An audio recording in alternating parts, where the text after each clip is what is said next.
According to the National Institute on Drug Abuse, opioids are a class of drugs that include the illegal drug heroin, synthetic opioids such as fentanyl, and pain relievers available legally by prescription, such as oxycodone, Oxycontin, hydrocodone, Vicodin, codeine, morphine, and many others. The Center for Disease Control states that on average, 115 Americans die every day from an opioid overdose. In 2016, the number of opioid-related deaths was 5 times higher than in 1999. 66% of the 63,600 drug overdose deaths in 2016 were opioid-related. After pain was added as the 5th vital sign in the 1990s, pharmaceutical companies began marketing opioid painkillers as non-addictive and safe to physicians across the country. The Department of Health and Human Services notes that in the 1990s, pharmaceutical companies assured the medical community that the opioid painkillers would not cause addiction. An increase of prescriptions written by providers led to widespread misuse before the reality of the drug's potential became more clear. Tragically, 1 out of every 550 patients started on opioid therapy dies from opioid-related causes a median of 2.6 years after their first prescription. As a result, HHS declared the opioid epidemic a public health emergency in 2017.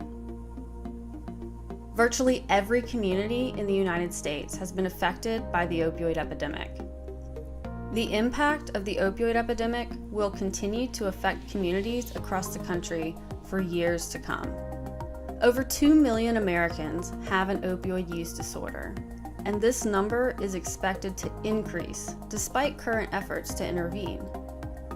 After declaring a public health emergency, the Department of Health and Human Services announced a 5-point strategy to combat the opioid crisis.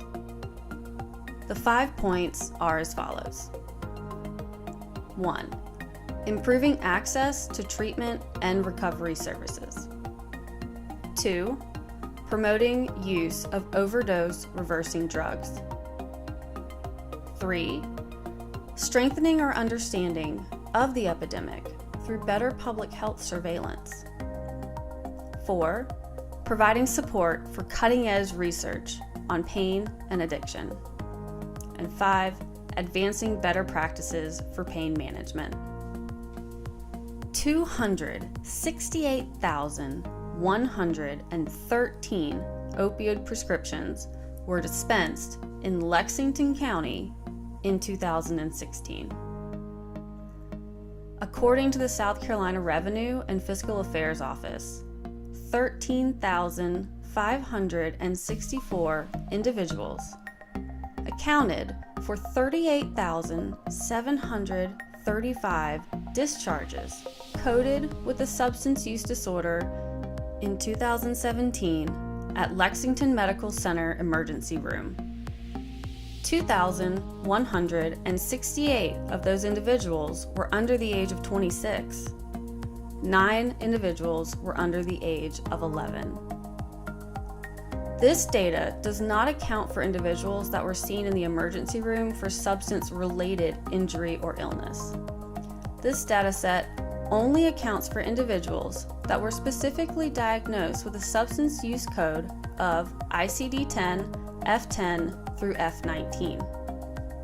According to the Department of Alcohol and Other Drug Abuse Services, 44 drug-related deaths occurred in Lexington County in 2016, 40 of which were opioid-related. The Lexington County mission is to provide quality services to their citizens at a reasonable cost. If Lexington does not strategically address the opioid epidemic, Lexington County citizens that are opioid dependent will continue to experience overdose and high rates of mortality.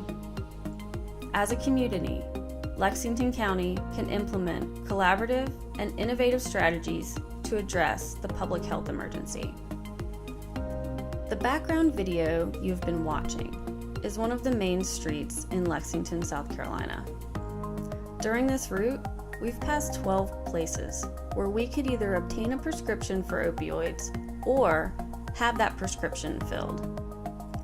According to the Substance Abuse and Mental Health Administration, only 2 physicians in the city of Lexington have the credentials to provide medicated assisted treatment for people with opioid use disorders.